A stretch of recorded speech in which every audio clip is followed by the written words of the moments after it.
Handsum Gambler, one goal, clean sweep, going 5 for 5 every UFC card. I am the Handsum Gambler. Welcome back to another episode, folks. The show where chaos meets charm, and I try to make sense of the madness that is MMA betting.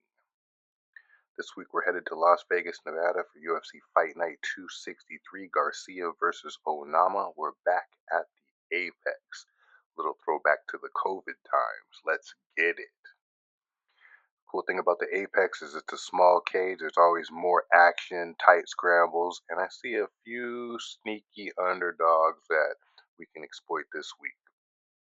But before we take the wheel on that, we have to rewind to the dumpster fire that was UFC 321 Aspinall versus Gone.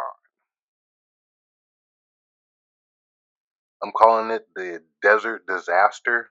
I went 2-3. Started out hot with Hamdi Abdul-Wahed over Chris Barnett.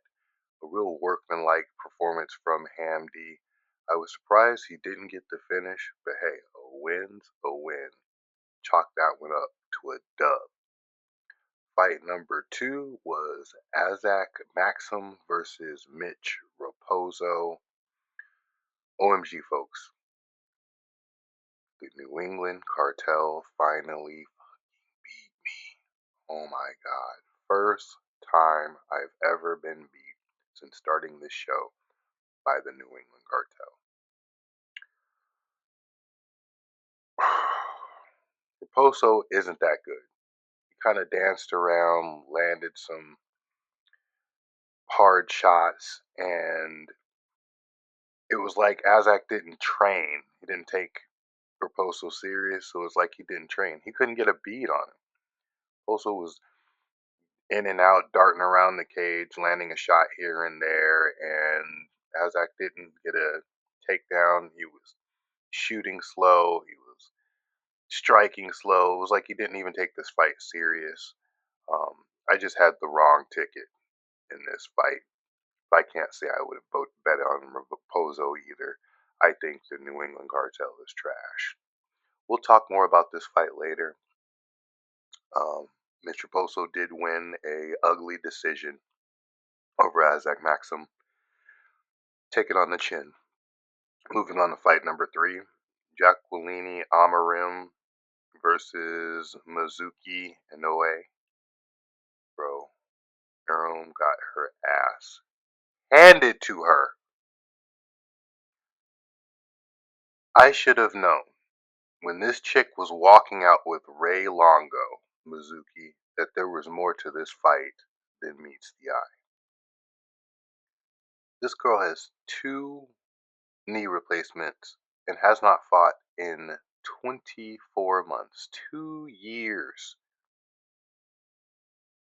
Mizuki beat the shit out of this girl. I don't understand how somebody with 2 knees replaced and on the couch for 2 years dominates a fight against a world-class Brazilian Jiu-Jitsu expert. It was hard to watch. I cannot believe that happened. But I have to find a way to get more research done throughout the week. Because had I known that this girl trained with Ray Longo, there's no way I would have threw what I threw at Jacqueline. I'll eat crow on this one. Not going to spend too much time. I was just shocked by how easily Mizuki won that fight. Fight number 4 was Quillen Salkilled starches Nazarek Haparek hot off the press. Second knockout loss in Nazarek Haparek's career. And he's a TriStar boy. I had this pick totally wrong. TriStar was on a heater. Nazarek was on a 5-fight winning streak. Quillen Salkilled has looked mediocre at best up until this point. He sparked the hell out of Nazarek, that head kick, and made a lot of noise. I'll take it on the chin. I had the wrong call. And fight number 5. My saving fucking grace. Alexander Volkov over J. Elton Almeida. Elton got the takedowns, which I was surprised that he had so much control time, but he did not capitalize on any of that control time. Didn't land any ground and pound and cause any damage, and Alexander Volkov won all the stand up exchanges. I didn't expect the win to happen the way it did, but I did expect the winner to win this fight, or Alexander to win this fight. Neither here nor there. Like I said, 2-3 for the disaster in the fucking desert. The big money bonuses went to Ludovic Klein and Mateus Rubeski for their 15-minute barn burner, 50K to both of those cats. And then the finishers, Quillen Salkill and Walter Walker, also got 50K for their head kick knockout for Quillen and another heel hook victory for Walter Walker. Who stunk up the joint? I said, who stunk up the joint?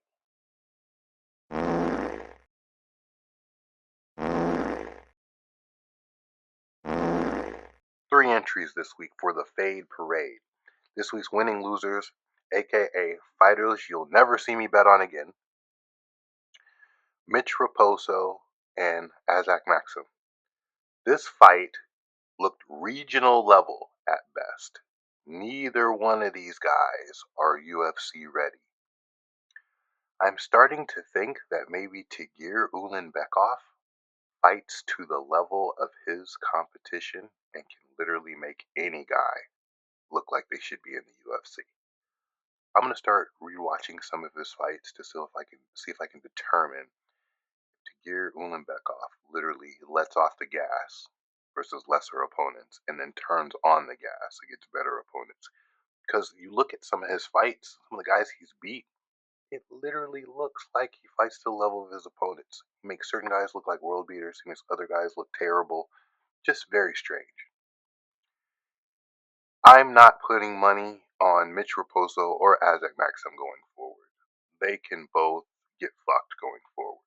It's an ugly regional level fight. I could have seen a better fight out at my local casino. It was trash. The third entry is going to be Alexander Ratchik. 4 straight losses, 3 by KO, 1 by decision. They give you a aging, undefeated fighter and basically a layup. You drop the fucking ball again. Alexander, please take a break, sir. You may need to switch weight classes. You may need to switch teams. But 2 years ago, you were supposed to be the next hotness, and now you're basically on the verge of being out of the UFC. These guys are officially banned for the show. Mitch Raposo, Azak Maxim, Alexander Ratchik. Stunk up the joint.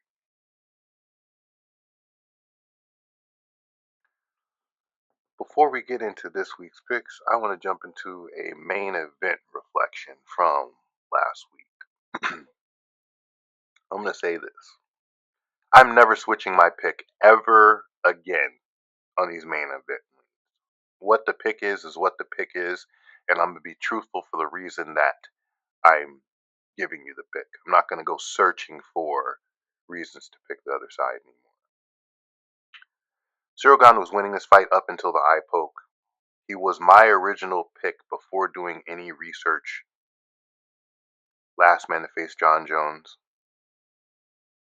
And lineage-wise, I feel like it's better for the sport for him to be the champion. But outside of all of that, I think Tom's kind of a fraud. And you got a little taste of that, I feel like. Yeah, it was a double eye poke that led to a no contest. I get it. But did Tom win any aspect of that fight? The eye pokes had nothing to do with his nose being all over his face. Cyril Gane was giving him the business. Cyril Gane was on his way to being the next heavyweight champion of the world. That's my pick going forward. You're crazy if you think that Tom Aspinall was going to win that fight. Zurgan brought in some heavyweight, I believe, Iranian wrestler to help him for this fight, and it shows. He was looking to put this cat away. Pick flip. They were if they run this card back, run this fight back. The pick is Cyril Gane. Money line, inside the distance prop. Never fade your first instinct. Let's get into what everybody showed up for. This week's card, UFC Fight Night 263, Garcia versus Onama. I'm bouncing back. Green checks incoming. Stand by. Pick number 1, Alice Ardeline over Montserrat Ruiz Conejo. She's taller, she's longer, she's much better striker. Solid takedown defense. Ruiz is gritty, but she's undersized and she's predictable. Moneyline bet, sprinkle on the KO prop. Expect Ardeline to bully her way to a highlight finish or, at the minimum, a decision win. Fight number 2 is Sidikris Dumas, SD Dumas, over Dante Johnson.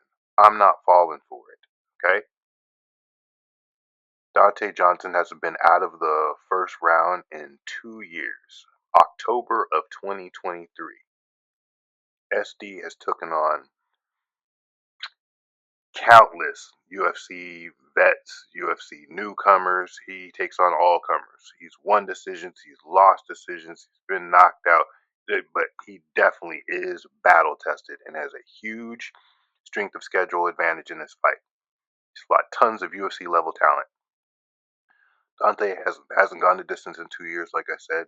I'm taking SD Dumas um, to stretch this fight out and win a decision. He's going to land some key takedowns, get some ground and pound, maybe even go for some submissions.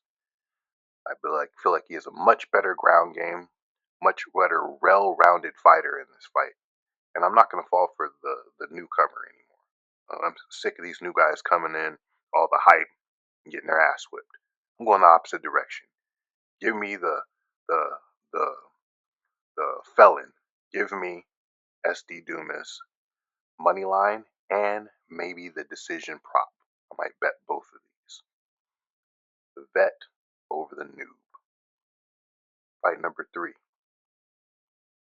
Lee Chang Ho over Timothy Kawamba. Violent man alert here.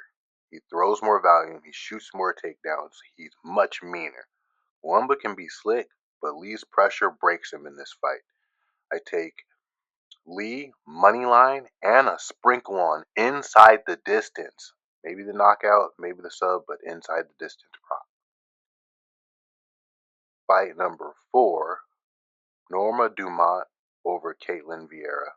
She's the cleaner, crisper striker.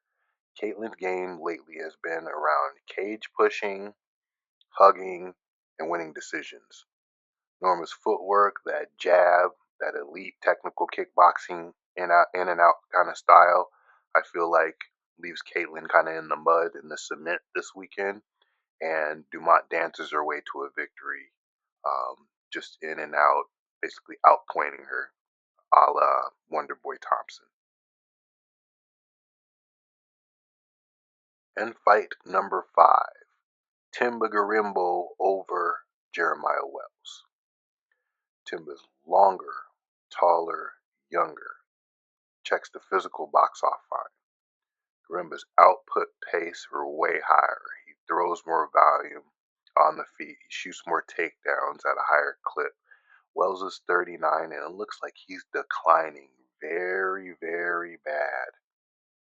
He's lost his explosiveness. He lost a close fight a couple fights ago. I believe it was Charleston Harris.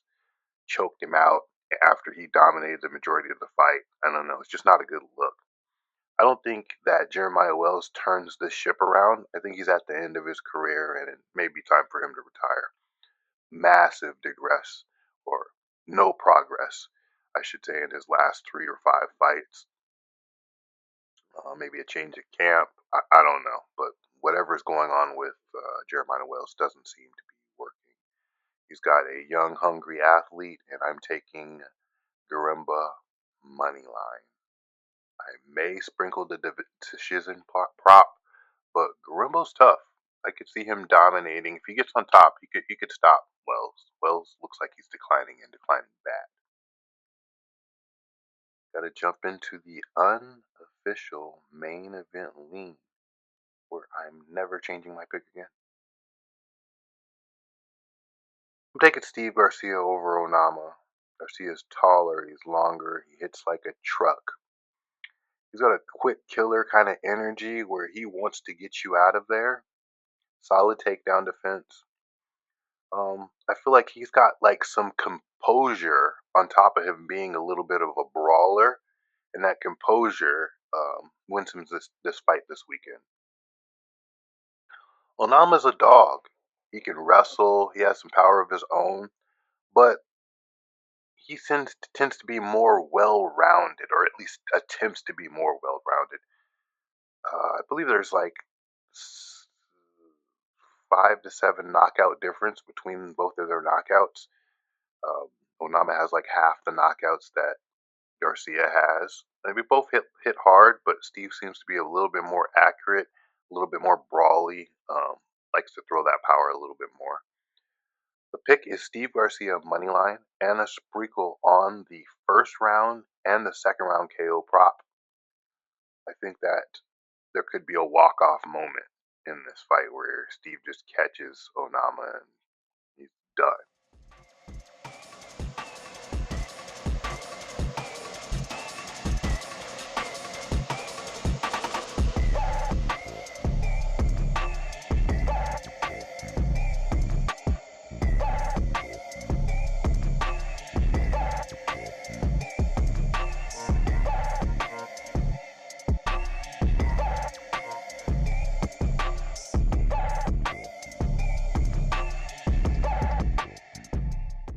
Here it is, folks. Another episode of the Handsome Gambler. Like, share, subscribe. Play sharp. Stay sharp. Bet on charm and win with style. Till next week. Keep your mind strong. Slips clean and concise. And play the game correctly. I am the Handsome Gambler, and I'm signing off. See you next week, folks. It's the greatest team of all time. That squad right there.